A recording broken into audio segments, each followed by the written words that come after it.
Contact number 84 205 নিচে দেওয়া হচ্ছে। ভিডিও আগের ভিডিও দেখো, পরের ভিডিও দেখো, দেখে তারপর আমার সাথে যদি মনে হয় কন্ট্যাক্ট করো 84 205 নাম্বারটাতে। তো আজকের সাবজেক্টটা হচ্ছে চাকরি কিভাবে হয়, গ্রহের কোন কানেকশানে। ব্যাপারটা হচ্ছে এই যে জন্মছকটা আমি বলি বা যে কোনো অরিজিনাল জ্যোতিষী যখন বলবে যে তোমার date of birth, place of birth, time of birth দিয়ে এখানে ধরো লগ্ন তোমার মেষ ধরলাম, তাহলে এই লগ্ন থেকে অ্যান্টি ক্লকওয়াইজ তোমাকে কাউন্টিং করতে হবে। শুধু রাহু কেতুর সময় ক্লকওয়াইজ যাবে। তো এইটাই প্রসেস, জ্যোতিষের এটাই প্রসেস। এখানে 10th হাউস লগ্ন সাপেক্ষে অ্যান্টি ক্লকওয়াইজ 10th হাউস। এখান থেকে চাকরি হবে কি হবে না দেখা হয়। যে কোনো লগ্ন, এটা যদি তুমি মকর হও তাহলে তোমার অ্যান্টি ক্লকওয়াইজ গেলে এইটা হলো তোমার 10ম ঘর। এছাড়াও দেখা হয় রবির পজিশন, রবি কোথায় আছে। বেসিক দুটো পয়েন্ট নিয়েই বলি। এই রবির পজিশন যদি তোমার ছকে ভালো থাকে বা মিডিয়াম থাকে, তাহলে আর 10ম জায়গাটা মানে কর্মের জায়গাটা যদি ভালো থাকে বা মিডিয়াম থাকে, তাহলে তুমি কারো না কারো আন্ডারে কাজ করবে এবং সেই কাজ কতটা তুমি করবে এবং সেখান থেকে তুমি তোমার মান সম্মান প্রতিষ্ঠা পাবে কিনা, তো সেইটা কোথায় নির্ভর করে, ওই অ্যান্টি ক্লকওয়াইজ 10ম ঘরের আগের ঘর 9ম ঘর থেকে। 9ম ঘর মানে ভাগ্যভাব। আর 10ম ঘরের পরেরটা হলো 11th হাউস মানে 11 নম্বর ঘর।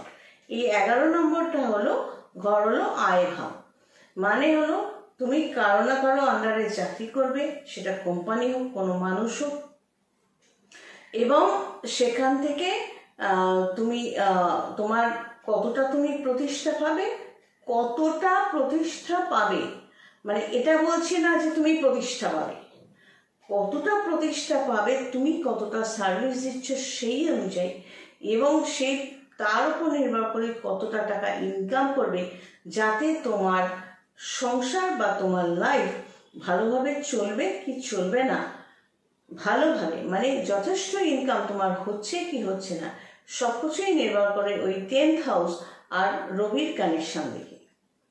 এবার যদি রবির কানেকশনটা খারাপ অবস্থায় থাকে, কি বললাম এতক্ষণ যেটা বললাম পজিটিভ মানে ভালো পজিশন এবং মিডিয়াম, কিন্তু যদি খারাপ পজিশনে থাকে, ওই 10ম ঘরের কানেকশনে যদি খারাপ থাকে, তাহলে তুমি এমন ব্যক্তির আন্ডারে কাজ করবে যে সারা মাস কাজ করার পরও সে তোমার প্রাপ্য টাকাটা দিতে চাইবে না বা দেবে না, বা এমন জায়গায় কাজ করবে যেটা ইললিগাল, অ্যান্টি সোশ্যাল কাজ,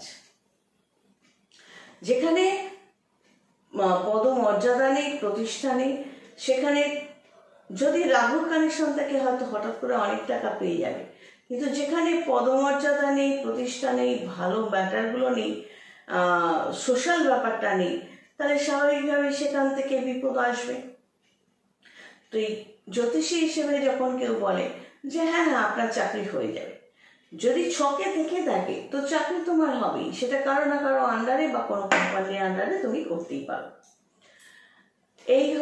এটা হলো জ্যোতিষ। ঠিক যেরকম এখানে যদি আমি রাহু বা মঙ্গলকে একসাথে দেখি, বা মঙ্গলের উপর রাহুর কানেকশন দেখি, বা শনি বা মঙ্গলকে একসাথে দেখি, যে ঘরে দেখবো আমি, কেন যে কোনো অরিজিনাল জ্যোতিষী সঙ্গে সঙ্গে বলবে তোমার শরীরের ওই অংশে অ্যাক্সিডেন্ট বা অপারেশন হবে এবং সেখানে রক্তপাত হবে, সেটা অ্যাক্সিডেন্টের কারণে হোক চাই অপারেশনের কারণে হোক।